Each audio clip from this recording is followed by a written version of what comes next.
let's get gardening. What is going on, everybody? Jesse here. I wanted to take just a couple minutes to talk about something that I think is actually really important, especially if you're trying to grow cold weather crops into the heat.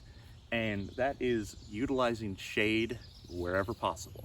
Now, you might even be able to see behind me, part of my garden is fully in the sun right now. And then part of my garden, which actually has some of my cold weather crops on both sides of me, is still in the shade. And it's an easy thing to do. It's an easy thing to utilize, and I just think that a lot more people should be doing it.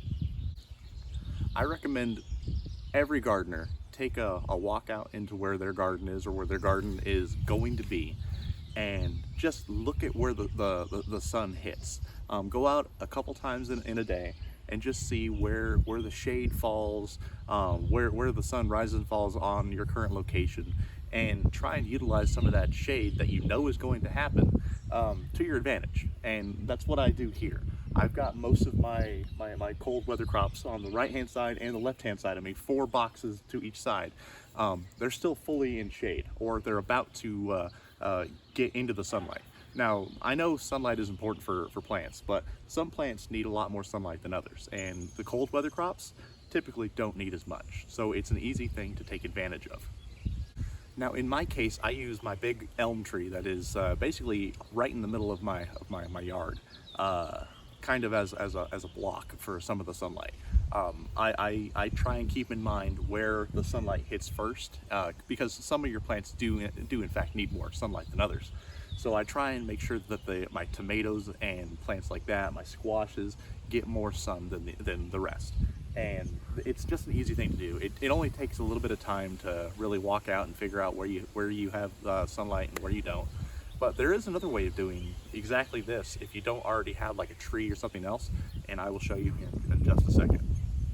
Okay, so now I moved us around to one of my small little beds. I have it situated so it gets a lot less sunlight than others. Below in this box is spinach. If you know anything about spinach, it bolts in any sort of heat. But there are tricks to keep things like this from bolting, and that is just like what I was saying: utilize shade.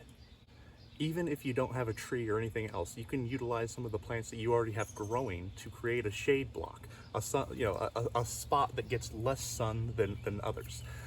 You might be able to see it in the camera. I have 3 grapevines positioned over here, and it really does help keep the sunlight at bay and keep the temperatures cool enough for spinach to survive even when it's almost 100 degrees out. Now, will this last forever? Certainly not, but it does help. So yeah, it's an easy thing to do, just to utilize the shade that you already have in the garden. And if you don't have like a shady spot, you can always create one, and it's an easy way of doing it, especially if you want to start growing something that will give you shade. If you don't already grow grapes, try them out.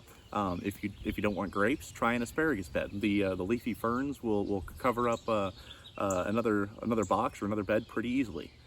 It's just an easy thing for anyone to go out into the garden and try and do, especially if you want to like extend your cold weather crops even further than you already do.